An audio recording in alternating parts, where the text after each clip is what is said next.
Okay, so here we are again for another episode of the FLT. We're going to take a little bit of a different track today. So this is an FLT team huddle with beers. Cheers. Say hello, everybody. Hello. Cheers. Hello. Okay, the whole team is here. So for those that have been listening along, we're joined also by Kelly and Bella. Kelly and Bella, do you guys want to give yourself a quick introduction? Sure. Hello, everyone. So I'm Kelly. I'm not usually on the podcast. I'm behind the scenes. My title is Chief of Opportunities.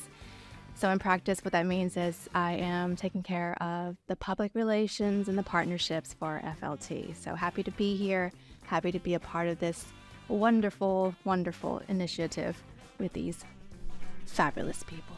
Awesome. And if you're like the good people at Fat Lizard who put up this fantastic recording space for us today, and you want to join the show and help us out, then reach out to Kelly on LinkedIn. And Instagram, I think, is also... Instagram is good. It's good, yeah. And we can discuss developing opportunities. And Bella, behind the mic, quickly, just in front of the mic. Hi, I'm Bella. Oh, this is actually a bit weird to hear myself talk because I have not been speaking to the microphone. I've been working behind the scenes, recording the episodes for you, for our dear audience. And yeah, I'm taking some video clips and I'm just so happy to be on this wonderful team with these wonderful people. Ooh, what else can I say? You could say cheers. Yeah, cheers. We are happy to have you both. And I'm so happy that we're doing this FLT Afterwork. We have our beers here. It's a more relaxed atmosphere. And yeah, hopefully the audience will get to know our hosts better and Kelly. And you. And I will give the microphone back to Kelly. Okay. It's a really nice lager from Fat Lizard, actually. Fat Lizard Odonemi, right? That's the Fat Lizard Brewery is the next recording. But Really good lager. But if you want a good place to think about, new ideas and new projects, Fat Lizard in Otaniemi is a really, top-notch establishment that we couldn't recommend. And really cheap parking, actually. Super cheap parking. Parking is probably, Just outside of the it's one of the restaurant. best qualities. Also, if you're listening and you hear clunks or clinks along the way, we're going to apologize for that, but we're not going to cut them out because we're having beers as a team. With that in mind, how are you guys doing? Handley, Alexei, you guys okay? Yeah, I'm okay. Yeah, despite the weather. Despite the weather? The weather is the worst every time we are recording. Blizzard. It's a blizzard outside. And I perhaps once we have had a nice weather when we recorded these sessions, but otherwise pouring rain, pouring snow, blizzard, storm. It's So we should stop recording Yeah, it's not to help Finland. guys, it's not climate change, it's the FLT podcast that keeps bringing winter back to Finland. Yeah, it's a lovely blizzard outside, but it's okay. And Alexei, how you doing? Yeah, I'm fine. Given that it's supposed to be warm, but it's not. Yeah, all good. Good. What have you guys been up to lately? Annalie, I've seen you involved in the Ikädiversiteetti, activity. Yeah, online. age diversity. Yeah. Reetta Rajala's group of people who are trying to change perceptions about 50 plus people in work life. And it's about 40, 50 extremely powerful people working on changing mindsets, changing systems, changing governance. Yeah, influencing the parliament, the workers' unions, etc., companies, of course. I'm right. This came to prominence when Reetta posted something on LinkedIn about a conversation she'd had with a headhunter. I think the headhunter was asking for recommendations for like a CEO position. Is that correct? That's correct. And then from her friend, the headhunter, she got some interesting information. Yeah. The headhunter said that I would ask you, but you're too old, and she's 57.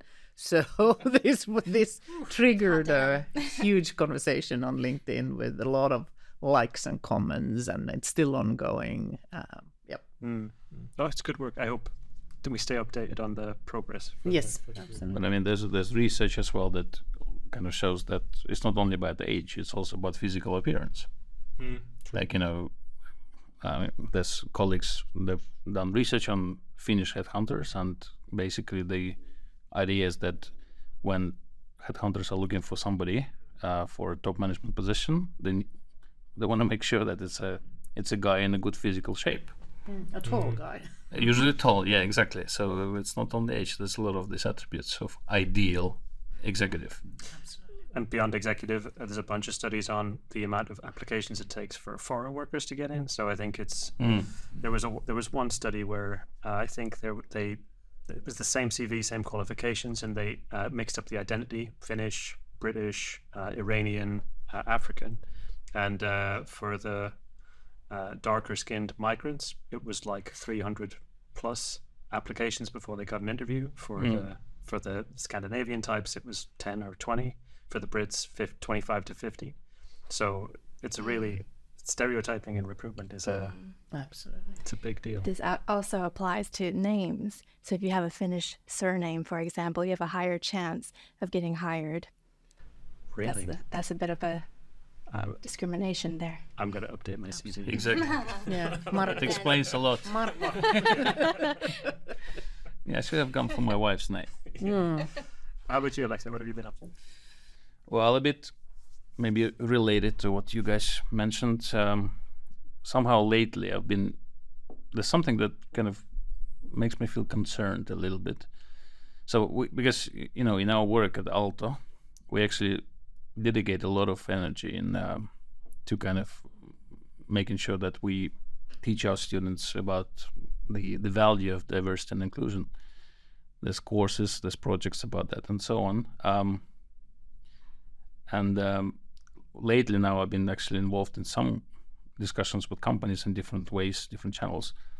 There seems to be that kind of consensus emerging that it's either some companies feel that they're really advanced in diversity and inclusion issues, that it doesn't really need to, there's no need to pay attention to that anymore for those companies. Or then there are those who feel that, it's just not worth it. They haven't been doing it previously, so why bother now? So it seems that the trend is kind of in the awareness of the value of diversity and inclusion and equality is decreasing in Finland. And that's something that, when I also being foreigner myself in Finland, I think the things haven't improved really much. And I actually found one study as I was kind of preparing for this today, a little bit by Inclusive. So they did a survey of 60 companies in Finland, and they found that only 10% feel that diversity and inclusion initiatives are well integrated into business strategies. And the rest of the companies are basically either not thinking it's anything of value, or then they just play with it a little bit, but it's not a serious part of their story. And one of these 10% of those companies is actually Aalto University, and which was really pleasing, but I also know how things are at Aalto. For instance, now being in a leadership position myself at Aalto, I never got any kind of training in diversity and inclusion, for instance, that you would expect from 10% top organizations in Finland.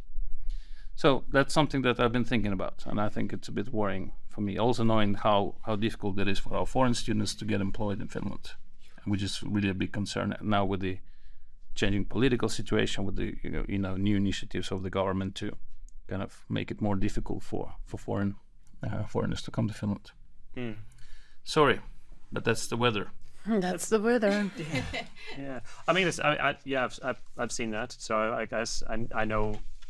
I guess not naming names, but I know a couple of leaders that I've spoken to in the last 6 or 12 months, and they have the feeling that DEI or let's say equitable outcomes already basically exists. It's just a competitive market, and we have to let the competition fly.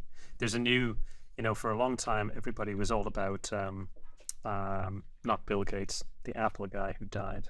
Steve Jobs. Yeah, Steve Jobs was business Jesus for like a long time, and now it's Elon Musk. And I think Elon Musk recently has been kind of getting into the culture war and talking about what is and isn't racist and all this other stuff. And I think a lot of people take their cues from leaders like that, who kind of put out a kind of prominent shadow, but I think quite often miss maybe the nuance of actually what's going on. So I mean, he's a naturally antagonistic leader, which we can discuss if that's good or not good, but it's certainly now in the leadership zeitgeist that like if Elon Musk says, hey, diversity's over, then many others will take that into their kind of like beliefs and belief system. And there's the trend of I was just reading the Edelman Trust Barometer from 2023 and 2024, and there's this trend that people don't trust governments since Trump. They don't trust, unfortunately, NGOs. They don't trust any media since fake news. They do trust businesses, not business leaders, but businesses, but that's declining. And there is a trust of peers, sort of your own bubble, which is it social media bubble or something else, but trusting peers is growing. And perhaps if Elon Musk is in their bubble, then that's what people believe. Yeah, he's written, or there's been a bunch of books written about him and about his leadership style. And one thing you can't argue about Musk is that he's had 3 or 4 relatively high-risk ventures with large capital investment, and he's been successful at them. And so I think if you're in that executive space, Elon Musk has to be in one of the brackets for being a trendsetter. But I mean, do they trust his business? I mean, the Twitter board and the Tesla board and all of the shareholders have always been nervous with him as a sustainable business operator. So that's I'm not sure if he's exactly the right person to idolize in that sense. But it's an interesting question about businesses. I mean, if people don't trust governments and institutions and they start to trust their employees or their businesses, is that because they trust the businesses, or is that because the businesses have basically been apolitical for forever and now we're just looking at them because there's no other option? I think so. The latter. Yeah. There's no other option. But I think what the businesses miss is to utilize this opportunity. Actually, they misutilize it even more. And I think it should be taken seriously that if your employees believe what you say, you should utilize it to change the world into a better one. But I don't think so. Yeah. I was also looking into a very new research which was studying sustainability in decision-making of the boards in Finland, done by Hanken and, Aalto. And we'll We'll add the booze. Go on. And what they did was they interviewed 19 chairpersons of the boards, and they clearly could see that they are the trailblazers, but there are other followers as well. And the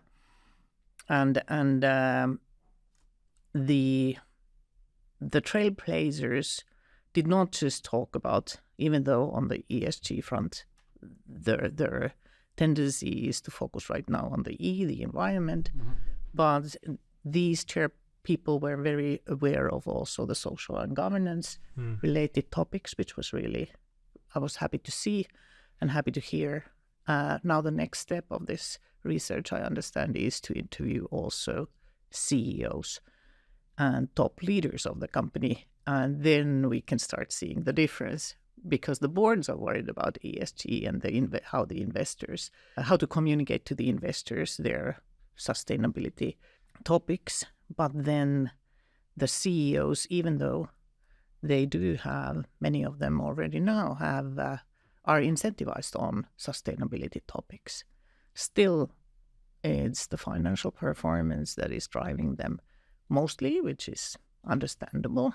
But these things, especially the social responsibility of companies, is forgotten. And because I was leading DEI for Nokia quite some time, I do realize that this is the tendency. Is either companies say that we integrate DEI into other processes, other HR topics, or then they sort of say that we think it's done, right? We are equal, it's done, it's, let's not focus on that so much. It was a buzz and now it's not so much anymore. And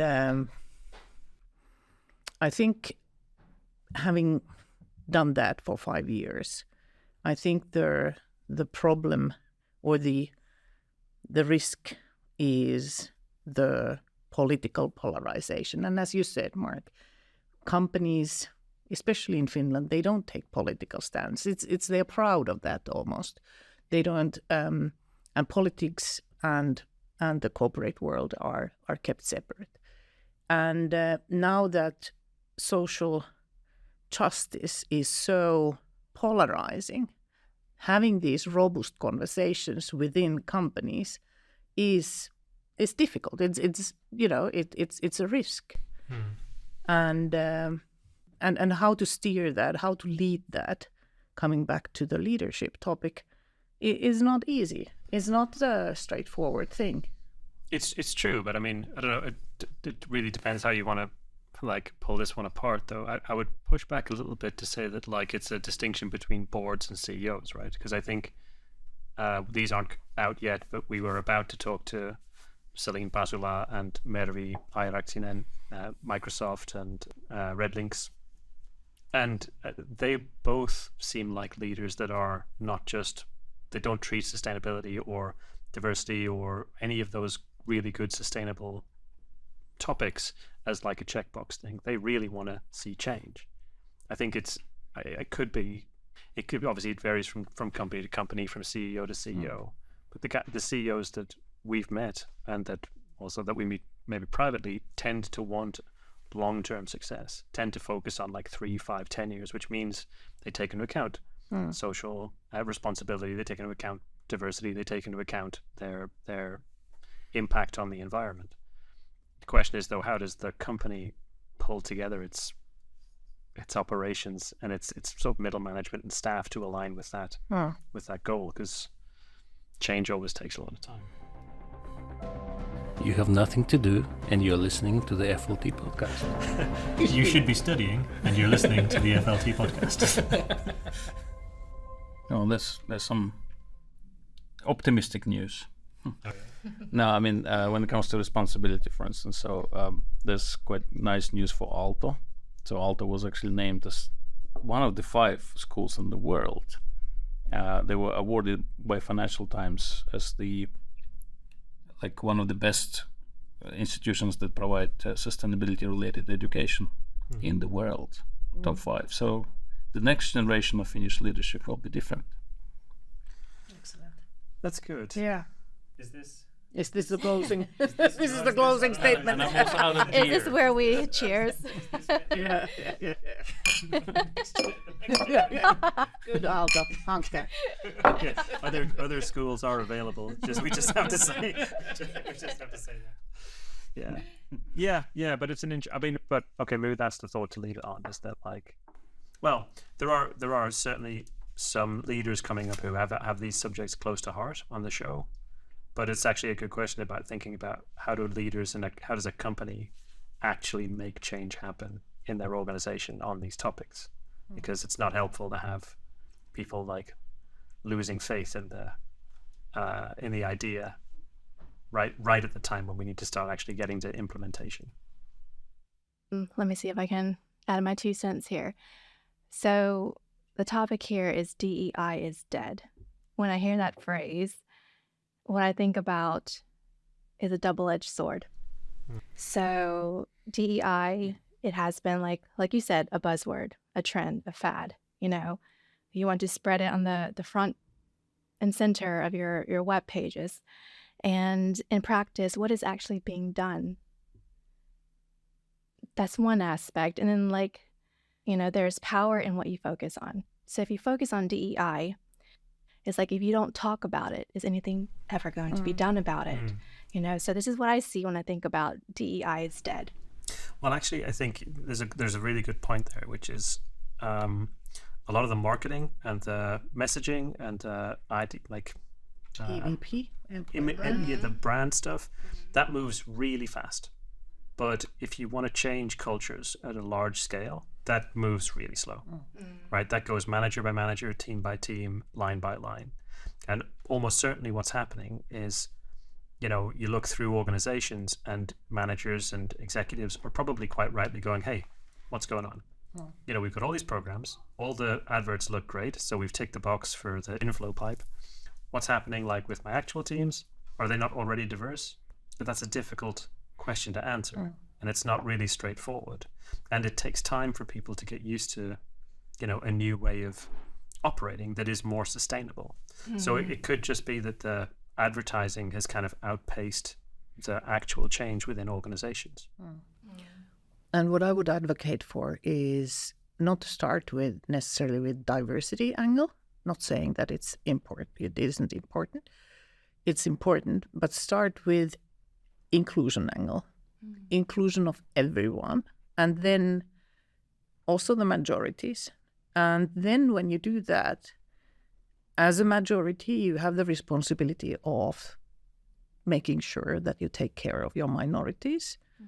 And that is where you give the voice also to the minorities. And that is how everybody learns what is life, what does life look like for someone who has a different sexual orientation, or who is a person of disability, or etc. So when you start from the position of inclusion, actually then you start to be inclusive of all kinds of people, all the unique people in your company. Absolutely. And this brings us to the question, how do you actually do that in practice?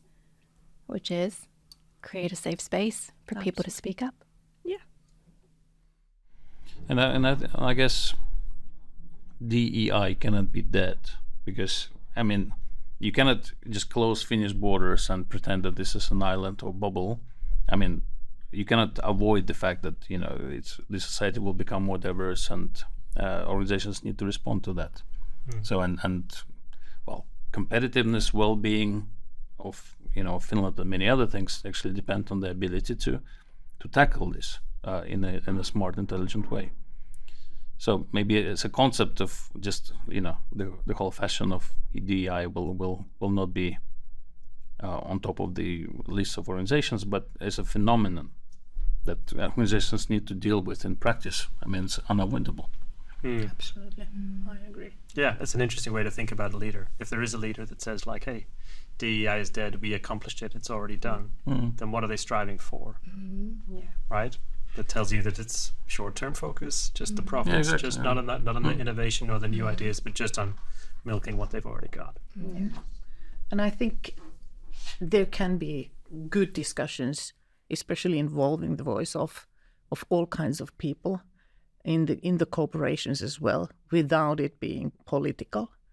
And that is what corporations should aim for, listening to all voices, giving them a chance, everybody a chance, and then not allowing political, so that it cannot be politicized within a company. I understand that very well.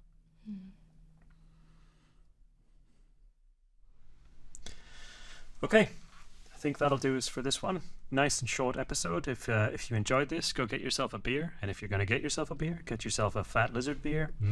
Tasty Fat Lizard. You can also get us a beer. And get us a beer. Actually, yeah, so you can find on our website, there's a section called Support the Show. So if you want to support the show, there's a place where you can actually do that. So we accept all currencies, cryptocurrencies, and beers. Exactly. And liquid currencies as well. Materials, services. Raw materials. We'll take any help we can get. That's at the-FLT.com. Yeah, thank you very much. You can also contact us at contact@the-FLT.com. You can reach us also on LinkedIn and on Instagram at the FLT podcast. Thank you, as always, to Bella behind the mics, and to Kelly, And to the listeners. and to the listeners. Noni. Noni, as they say. More of that coming up. Noni. Yeah. Hey, Annalie, Alexei, thanks very much. Thank you, Thank you. Kelly, Thank you, Alexei, everyone. and Mark. Thank you. Skål. Skål. Feel alive, you're looking for the party.